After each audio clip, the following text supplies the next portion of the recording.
Suatu pagi di hari raya Idul Adha, 3 Februari 1965, secara perlahan-lahan dan dari mulut ke mulut, berita tentang gugurnya Abdul Qahar Muzakkar, pemimpin pemberontakan Darul Islam atau Negara Islam Indonesia di Sulawesi Selatan, yang tertembak di salah satu tempat terpencil dalam hutan belukar Sulawesi Tenggara, menjadi tema perbincangan yang menarik di kalangan masyarakat Sulawesi Selatan dan Sulawesi Tenggara. Peristiwa itu bahkan menjadi berita nasional yang penting, mulai dari para pimpinan puncak negara hingga rakyat kecil di desa-desa, terutama rakyat di desa-desa di sekitar Sulawesi. Semua tertarik mencermati berita gugur dan tewasnya pimpinan pemberontakan DITII-NII di Sulawesi Selatan yang dikenal memiliki siasat bertualang sekaligus daya pikat yang tinggi. Lalu, mengapa ia memberontak? Bukankah selama revolusi Indonesia, ia telah mengorbankan seluruh tenaga dan pikirannya untuk Republik Indonesia? Menjadi pejuang yang gagah berani, menjadi patriot sejati untuk kemerdekaan negerinya, dan menjadi pengawal Soekarno ketika sang proklamator ini melakukan beberapa aktivitas pergerakannya. Boleh jadi ia telah berkhianat dan menjadi pemberontak, tetapi boleh juga ia yang merasa dikhianati dalam melakukan langkah-langkah perjuangannya. Semua jawabannya akan dinilai melalui kisah hidupnya yang dramatis. Abdul Qahar Muzakkar dilahirkan pada 24 Maret 1921 di pantai barat Laut Teluk Bone, Sulawesi Selatan, dengan nama Ladomeng. Ia anak seorang petani yang cukup mampu dan tergolong pada aristokrasi rendah.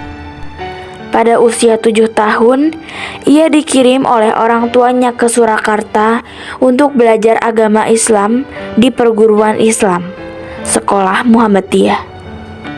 Dia juga menjadi salah seorang pemimpin lokal pemuda Muhammadiyah dan gerakan kepanduan Muhammadiyah Hizbul Wathan.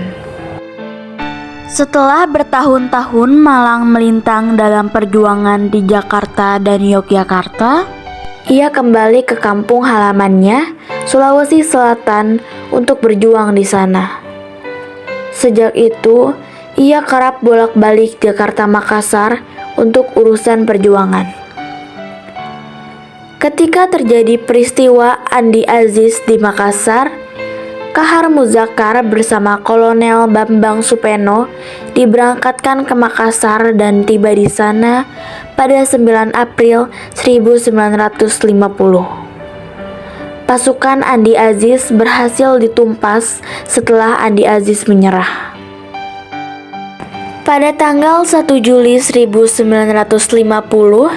telah terjadi perdebatan sengit antara Kawilarang selaku Komandan Teritorial 7 dengan Qahar Muzakkar sebagai staf Markas Besar Angkatan Darat. Kawilarang dengan sewenang-wenang mengeluarkan keputusan untuk melucuti dan membubarkan KGSS.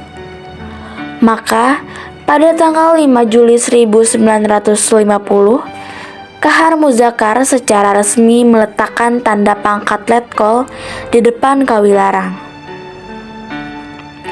Qahar Muzakkar kemudian menghilang dan menggabungkan diri dengan teman-teman seperjuangannya dalam organisasi KGSS. Udara kekacauan mulai menghangat di segenap pelosok Sulawesi Selatan. Di berbagai tempat timbul bentrokan antara pasukan TNI dengan pasukan-pasukan KGSS. Pada tanggal 22 Oktober, dilakukan pertemuan antara pasukan-pasukan KGSS untuk membentuk persiapan Brigade Hasanuddin dan mengangkat Qahar Muzakkar sebagai komandannya. Beberapa waktu kemudian, Qahar Muzakkar mendapat surat dari Kartosoewirjo yang telah memproklamasikan Darul Islam, Negara Islam Indonesia DINII. Kartosuwiryo memberi tawaran kepada Kahar Muzakar untuk menjadi pimpinan Tentara Islam Indonesia (TII) di Sulawesi Selatan. Kahar Muzakar menerima secara resmi tawaran itu pada 20 Januari 1952. Dalam surat balasannya, Kahar menyatakan bahwa ia sendiri merasa berterima kasih dan menjunjung tinggi kepercayaan yang diberikan Kartosuwiryo itu. Namun, ia tidak dapat sepenuhnya mengabdikan diri terhadap negara Islam Indonesia (DINII TII) karena berbagai keadaan. Namun, pada tanggal 7 Agustus 1953, Kahar Muzakar mempermaklumkan bahwa daerah Sulawesi Selatan menjadi bagian dari Republik Islam Indonesia di bawah Imam Kartosuwiryo. Semua kekuatan pasukan Kahar Muzakar dijadikan menjadi Tentara Islam Indonesia (TII). Langkah Kahar semakin jauh tak terbendung. Pemerintah segera mengerahkan segenap kekuatan untuk membendung pengaruh Kahar Muzakar di kalangan rakyat yang terkenal fanatik kepada agamanya. Usaha-usaha pemulihan keamanan dilakukan melalui pembentukan satuan-satuan komando operasi, seperti Operasi Merdeka di tahun 1951,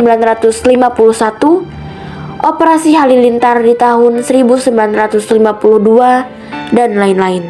Pemberontakan Kahar Muzakar berlangsung selama kurang lebih 15 tahun.